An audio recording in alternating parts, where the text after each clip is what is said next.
नमस्कार, AP talk टाइममा स्वागत छ। म निराजन भण्डारी। विश्वव्यापी महामारीको रूप लिइरहेको छ कोरोनाले। झन्डै 8-9 महिनादेखि विश्व आक्रान्त छ यो भाइरसबाट। हाम्रो देश नेपालमा पनि विशेष त चैतदेखि यसले आफ्नो प्रभाव जमायो र अहिलेसम्म पनि पूर्ण रूपमा सम्पूर्ण कामहरू यथावस्थामा आउन सकेका छैनन्। यसको खोप कहिले आउला र यसको औषधि कहिले आउला र फेरि पुरानै शैलीमा फर्किएला भनेर धेरैले प्रतीक्षा गरिरहेका छन्।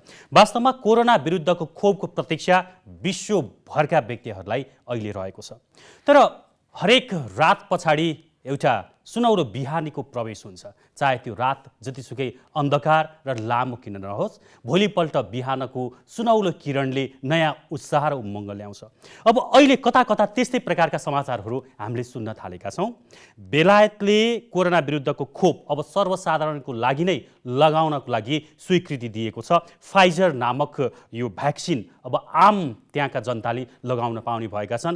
यो समाचार सम्प्रेषण भएपछि विश्वभरका मानिस अहिले खुसी भएका छन्। अब बिस्तारै बिस्तारै हाम्रो देशमा आफ्नो ठाउँमा पनि यो भ्याक्सिन आउला भनेर धेरैले आशा गरेका छन्। वास्तवमा यो महामारीको रूप लिइरहेको कोरोना भाइरसको भ्याक्सिनको अपडेट के छ, कहाँ कस्तो भइरहेको छ, नेपालमा कहिलेसम्म यो भ्याक्सिन आइपुग्ला र हामी नेपालीले यो भ्याक्सिनको प्रयोग गर्न पाइएला, यी विविध विषयमा आज हामी कुराकानी गर्दैछौँ। कुराकानी गर्न आज हामीसँग हुनुहुन्छ कोरोना खोप विज्ञ डाक्टर सुरेश तिवारी। स्वागत छ डाक्टर साहब। धन्यवाद, नमस्कार। मैले अब सुरुवातमा पनि भने कुनै पनि चिज लामो समय त टिक्दैन हैन। रात जतिसुकै अन्धकार हैन, त्यो कहिले बिहान होला भनेर जति कुरै पनि बिहान आएपछि एउटा नयाँ तरङ्गता आउँछ। अब यो कोरोनाको खोप पनि त्यस्तै देखिएको छ। केही दिन यताका समाचारहरूले सबैजना आशावादी छन् हैन। हिजो पछि त झन् बढी आशा पलाएको छ बेलायतले सर्वसाधारणको लागि खोप लगाउने भनेपछि। यो प्रकारको समाचारले के सन्देश दिन्छ?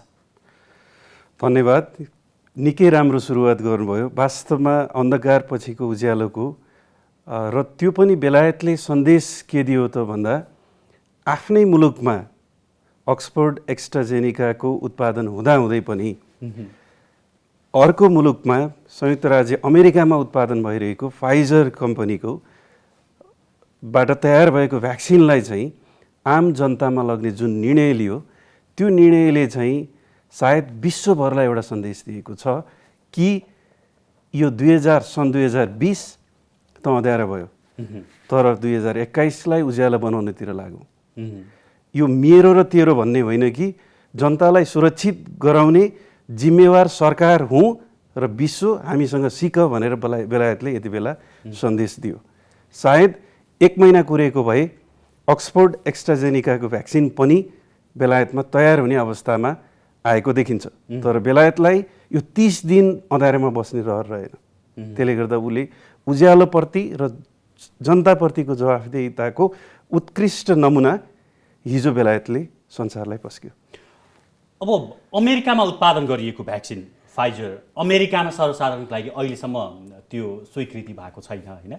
हुन त फर्मल इन्फर्मल रूपमा त्यहाँका अधिकारीहरूले डिसेम्बर कतिले जनवरी हैन, कतिले चाहिँ नि क्रिसमसमा यो ल्याउने भनेर त्यो प्रकारको कुराकानी आएको छ।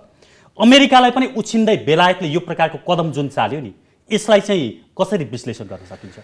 यसलाई दुईटा तरिकाले, जस्तै विकसित राष्ट्रहरूले चाहिँ विज्ञानमा जुन र खोज अनुसन्धानमा जुन लगानी गरेको छ, त्यसले आफ्नै मुलुकमा मात्रै खोप उत्पादन हुनुपर्छ भन्ने होइन कि कुनै पनि मुलुकमा उत्पादन भएको खोपको वैज्ञानिक विश्लेषण अनुसन्धान गरेर यो मेरो मुलुकमा लगाउन सकिन्छ कि सकिन्न भन्ने खालको तयारी गर्न सक्छन् भन्ने कुरा प्रमुख कुरा हो।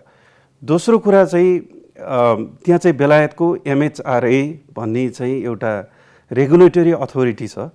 त्यो रेगुलेटरी अथोरिटीले हिजो मात्रै के भन्यो भन्दा हामीले यो 6 महिनादेखि हेरिरहेको थियौँ। यो हिजो राति सुरु भयो, आज बिहान बेलायत सरकारको बोरिस जोन्सनले निर्णय गरेको कुरा होइन। त्यहाँ समग्र वैज्ञानिक समुदाय, वैज्ञानिकहरूलाई उच्च मनोबलका साथ लाग भनेर लग्ने वातावरण सिर्जना गर्यो त्यहाँको सरकारले र त्यसको फलस्वरूप विभिन्न मुलुकमा भइरहेका अन्वेषणहरूलाई बेलायतले नजिकबाट हेरिरहेको थियो, आफ्नो ल्याबोरेटरीमा पनि हेरिरहेको थियो। र MHRA चाहिँ हिजो के भन्यो भन्दा फाइजरको जुन हामीले भ्याक्सिनको कुरा गर्दा एफिकेसी भन्छौँ, त्यो एफिकेसी बेलायतमा यहाँको जनतालाई लगाउँदाखेरि यसले कोभिड विरुद्धको लडाइँमा सफलता प्राप्त गर्छ। यसलाई सुरु गरौँ भनेर हिजो मात्रै 8 लाख सङ्ख्यामा अर्को हप्ताबाट सुरु गर्ने गरी सायद आउने सोमबारको दिन बेलायती जनताको लागि एउटा खुसीको दिन हुनेछ। त्यहाँबाट ऐतिहासिक दिन हुनेछ। र विगत एक वर्षमा धेरै चाडबाड आए, धेरै खुसीका दिन आए, कतिको बिहा पनि मास्क लगाएर गर्नुपर्ने अवस्था आयो र यो वास्तवमै सुखद सन्देश हो। र फेरि पनि भन्दा के हो त भन्दा बेलायतले के गर्यो भन्दा अलिकति म समय लिन चाहे। उसले यो जुनदेखि सुरु गर्यो, आफ्नो ल्याब, आफ्ना स्वास्थ्य संस्थाहरू, 50औं अस्पतालहरूलाई -70 डिग्रीसम्मको भ्याक्सिन राख्न सक्ने क्षमता अभिवृद्धि गर्दै गयो। र सयौं भ्याक्सिनेसन सेन्टर भन्छ उनीहरू तयार गर्यो। र त्यहाँ जिपी जेनरल प्र्याक्टिसनर हुनुहुन्छ गाउँ गाउँमा, त्यो जेनरल प्र्याक्टिसनरहरूलाई पनि अब तपाईँहरू तयार रहनुहोस् है, कुनै पनि बेला भ्याक्सिन आउन सक्छ। त्यो भ्याक्सिन लगाउनुको लागि समुदायमा, खोप केन्द्रमा र अस्पतालहरूमा, किनकि -70 डिग्रीलाई राख्नुपर्ने हुन्छ यो फाइजरको भ्याक्सिन, तयार गर्दै गयो। 6 महिना लाग्यो र अहिले उनीहरूले चाहिँ जम्मी बेलायत सरकारले 4 करोड भायल भ्याक्सिन अर्डर गरिसकेको छ विभिन्न मुलुकबाट। आफ्नो मुलुकमा उत्पादन भइरहेछ, तैपनि उसले चाहिँ जनताप्रतिको जवाफदेही, सरकारको भूमिका निर्वाह गर्नको लागि उसले अमेरिकाबाट मात्रै 1 करोडभन्दा बढी भाइल भ्याक्सिन अर्डर गरिसकेको अवस्था छ। र यसरी हेर्दाखेरि के देखियो त भन्दा अब के का लागि भन्दा पहिलो त जनताको स्वास्थ्यको सुरक्षाका लागि, दोस्रो के का लागि उसले निर्णय गर्यो हामी कसलाई दिन्छौँ त यो 8 लाख। 8 लाख कसलाई दिन्छौँ भन्दा सबैभन्दा पहिला चाहिँ जो केयर होममा बसिरहेको वृद्धा हुनुहुन्छ, अशक्त हुनुहुन्छ, असहाय हुनुहुन्छ, उहाँहरूलाई दिन्छौँ।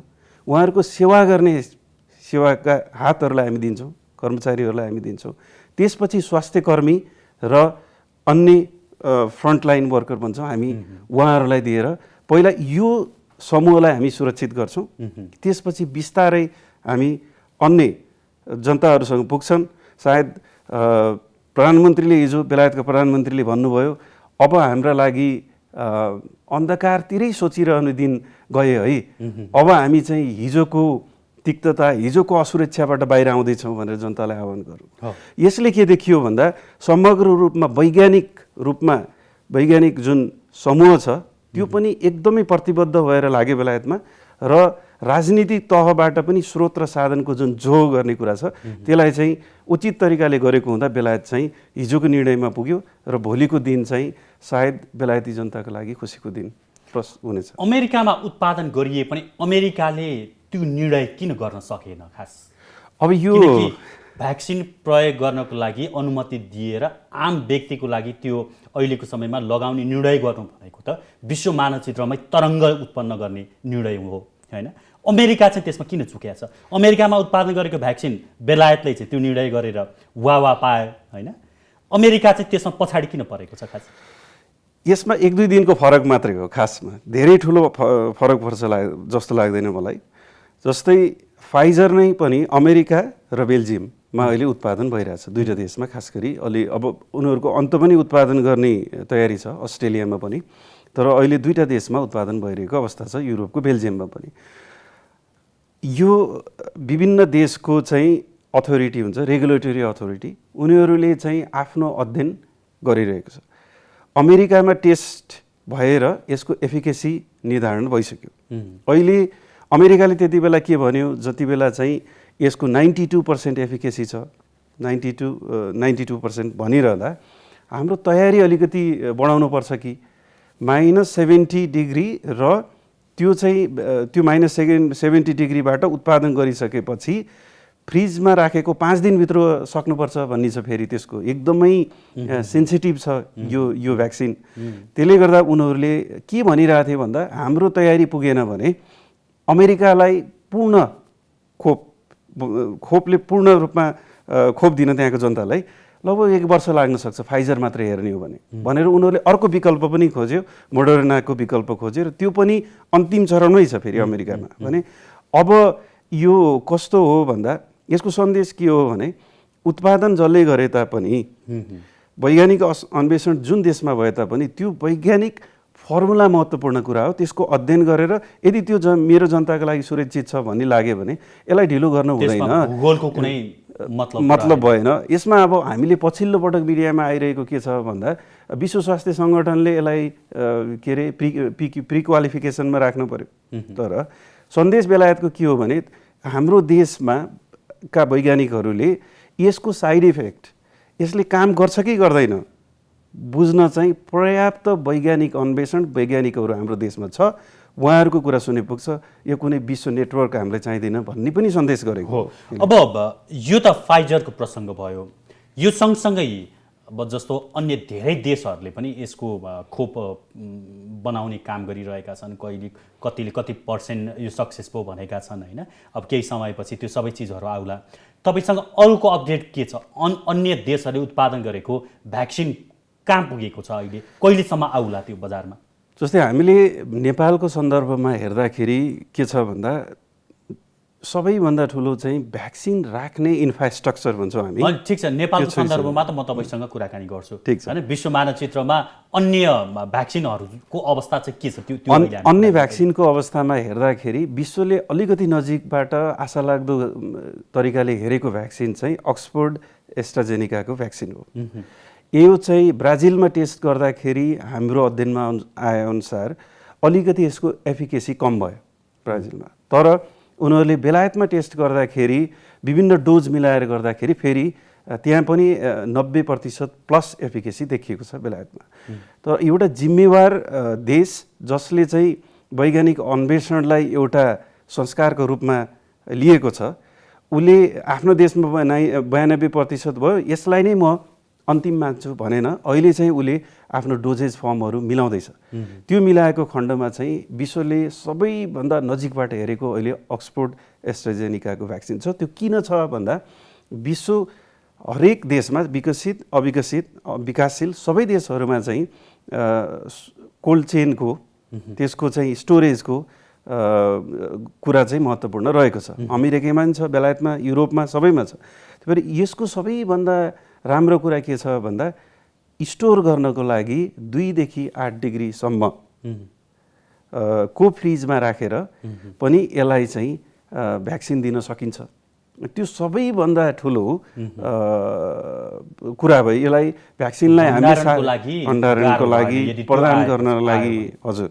र अर्को कुरा यसको जुन मूल्यको कुरा पनि छ, मूल्यको कुरा पनि एकदमै कम्पिटेटिभ भन्छौँ र यो सस्तोमा आउने देखिरहेको छ विश्वमा। उसले पनि कम्पनीले भनिरहेछ यसलाई $8 देखि $10 पर भायलसम्म आउन सक्छ भनिरहेछ। त्यसले गर्दा अब एउटा त्यसलाई हामीले हेरिरहेछौँ भने अलिकति अगाडि आएर स्पुटनिक, रसियाको स्पुटनिकले पनि हामी चाहिँ पूर्णतः अब यसलाई आपतकालीन प्रयोगमा र पूर्ण प्रयोगमा जानको लागि तयार छौँ भनेर विश्वलाई सूचना दिइसकेको अवस्था छ र हामी तयार छौँ भनिरहेको छ। र तयार हुनुभन्दा अगाडि फेरि पनि मैले भने त्यहाँको अथोरिटी जुन हुन्छ त्यो अथोरिटीले स्वीकार गर्ने पहिलो कुरा भयो।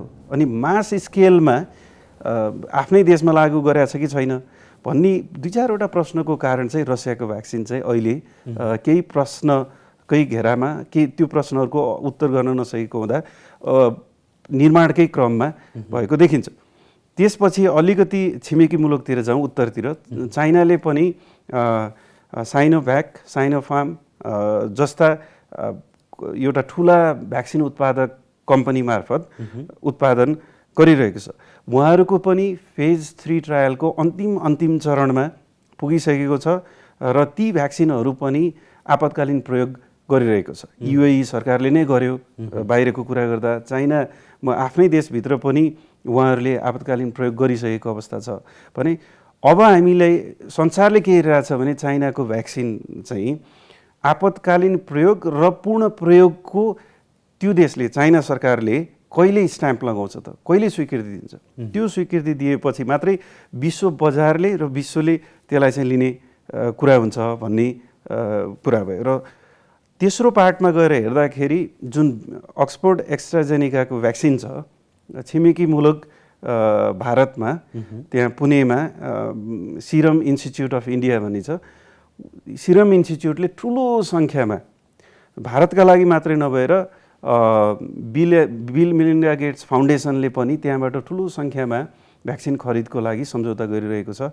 र यही हप्ता आउने हप्तामा चाहिँ 100 देशका राजदूतहरूले पुणेमा सिरम इन्स्टिच्युटलाई भिजिट गरेर त्यहाँको अक्सफोर्ड एस्ट्राजेनेकाको भ्याक्सिनको अवस्था के छ, प्रोसेस के छ अध्ययन गर्दैछ। एकैपटक जाँदैछन् भने सबैभन्दा अहिले छिमेकको दक्षिणतिर हेर्ने हो भने अलिकति आशा लाग्दो तरिकाले सिरम इन्स्टिच्युटले प्रोडक्सन गरिरहेछ। त्यो फेरि अक्सफोर्ड एस्ट्राजेनेकाको भ्याक्सिन हो र त्यो भ्याक्सिनको 2 देखि 8 डिग्रीसम्म को कोल्ड चेन छ र त्यो मूल्यका हिसाबले पनि हामीले हेरिरहँदाखेरि त्यो निकै नै यो तिर्न सक्ने अफोर्डेबल भन्छौँ, अफोर्डेबल भ्याक्सिनको रूपमा हेरिरहेका छौँ। र यही सेरोफेरो विश्व सेरोफेरो हेर्दा के पनि हो भन्दा हामीसँग लगभग 14 अरब भ्याक्सिन चाहिन्छ र त्यसको हामीले वेस्टेज क्याल्कुलेसन गर्ने हो भने 18 देखि 19 अर्ब भाइल भ्याक्सिन विश्वलाई चाहिन्छ आज फुल भ्याक्सिनेट गर्ने हो भने। तर त्यो क्षमता चाहिँ मैले अहिले व्याख्या गरिरहेका कुनै पनि प्रोडक्सन हाउस वैज्ञानिक अन्वेषणकर्ताहरूले त्यत्रो ठुलो सङ्ख्यामा 2021 सम्म नै दिन सक्ने अवस्था चाहिँ छैन। अब विश्व स्वास्थ्य सङ्गठनको कुरा आउँछ, पटक पटक यो कोरोना भाइरस सुरु भएदेखि विश्व स्वास्थ्य सङ्गठनलाई पनि विवादमा तान्ने जस्तो देखिएको छ। अमेरिकाले त आफ्नो सहयोग राशि नै कटौती गरिदियो होइन, अब चाइनाको पक्ष लिएको भन्ने आरोप अमेरिकाले लगायो। यी सबै कुराहरूको बावजुद जुन प्रकारको यो भ्याक्सिनहरू विकास भइरहेको छ, बेलायतले लगाउनको लागि स्वीकृति नै दियो, यसमा WHO ले विश्व स्वास्थ्य सङ्गठनले केही अब्जेक्सन गर्न सक्ने अवस्था हुन्छ कि त्यहाँबाट पनि सबै ओके भइसकेपछि ती देशहरूले स्वीकृति गर्ने हो?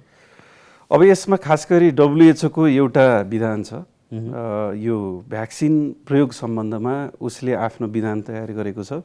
त्यो विधानको सामान्यतया प्रोसेस के हो भन्दा कुनै पनि देशले फेज 3 ट्रायल पुरा गर्न पर्यो, इमर्जेन्सी प्रयोगका लागि खोल्न पर्यो, के एडभर्स इभेन्ट हुन्छ जस्तै त्यसको साइड इफेक्ट भन्छौँ हामीले, साइड इफेक्ट कतिसम्म पर्न सक्छ, यो लगायतका विभिन्न criteria, good manufacturing practice follow गरेको छ कि छैन, अनि यो सबै कुरा हेरिसकेपछि अन्तिममा क्षतिपूर्ति सम्बन्धमा इन्डेमनिटी भन्छौँ हामीले, क्षतिपूर्ति सम्बन्धमा पनि उत्पादकको भूमिका के, उत्पादक देशको भूमिका के, अथवा त्यो प्रयोग गर्ने देशको भूमिका के, यो सबै कुराको प्रक्रियागत प्रश्नता भएपछि WHO ले प्री क्वालिफिकेसन गर्ने, PQ भन्छौँ, प्री क्वालिफिकेसन गर्ने हो।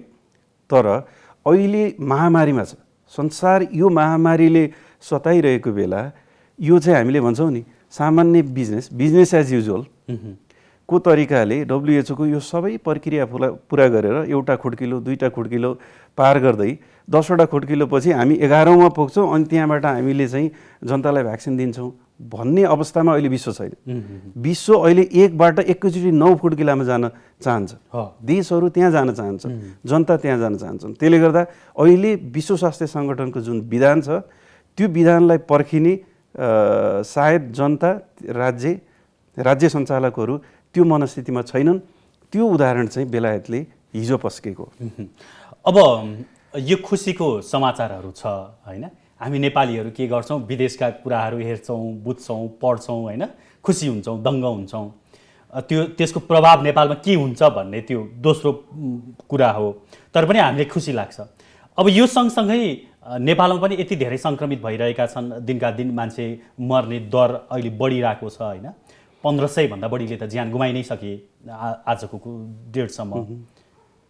सरकारको तयारी के छ त? अब विश्व मानचित्रमा भ्याक्सिनको यति धेरै विकास भइरहेको छ, 12-15वटा कम्पनीहरू यसको ट्रायल गरिरहेका छन्, 90% भन्दा बढी सक्सेस भइसक्यो, कुनै कुनै देशले अब लगाउन सुरु गरिसके। अब नेपाल त्यही हेरेर बस्ने कि त्यसलाई नेपालमा कसरी ल्याउने भन्नेतर्फ पनि लाग्ने होइन, यो एउटा गहन प्रश्न छ। अब तपाईँ स्वास्थ्य मन्त्रालयको विज्ञ पनि हुनुहुन्छ होइन, त्यहाँको विज्ञ स्वास्थ्यकर्मी पनि हुनुहुन्छ। नेपाल सरकारले के तयारी गरिरहेको छ, तपाईँसँग के जानकारी छ यी भ्याक्सिनहरू नेपाल ल्याउनको लागि? धन्यवाद। यसमा नेपाल सरकारका लागि दुईटा यक्ष प्रश्न छन् के गर्यौँ भनेर समय खेर फाल्ने कि अब के गर्नुपर्छ भन्नेतिर घन्टा घन्टा गनेर अगाडि बढ्ने। छोटकरीमा भन्दा के गरियो, डिप्लोमेटिक नोट जो उत्पादक विश्व उत्पादकहरू देशहरूलाई चाहिँ हामीले शुभकामना बधाई सहित नेपाल पनि तपाईँको भ्याक्सिन प्राप्त गर्न आतुर छ। हामी पनि विभिन्न खरिद प्रक्रियाहरू अपनाएर तपाईँको उत्पादकसँग हाम्रो मुलुकको सम्बन्धित निकाय सम्पर्कमा आउनेछ, सहयोग गर्नुहोला भनेर सबै 8वटा मुलुकमा चाहिँ डिप्लोमेटिक नोट स्वास्थ्य मन्त्रालयको अगुवाईमा नेपाल सरकारले पठाएको अवस्था छ, पठाइसकेको छ। त्यो चाहिँ गइसकेको अवस्था हो।